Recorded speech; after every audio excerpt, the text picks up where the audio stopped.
আসসালামু আলাইকুম রহমতুল্লাহ।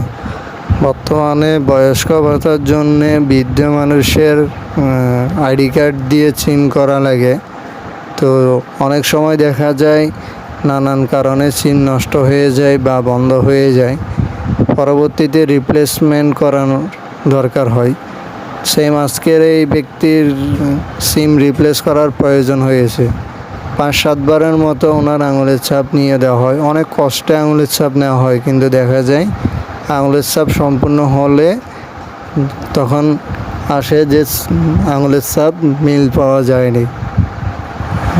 দীর্ঘ সময় অপেক্ষার পরে ব্যক্তিটি অসহ্য হয়ে চলে যায়। কারণ আমার মন্তব্য হচ্ছে, বয়স্ক মানুষের আঙুলের ছাপ নেওয়াটা যখন কষ্টদায়ক, তাহলে কেন অ্যাকাউন্টের জন্য বয়স্ক মানুষের আইডি দিয়ে বা ফিঙ্গার দিয়ে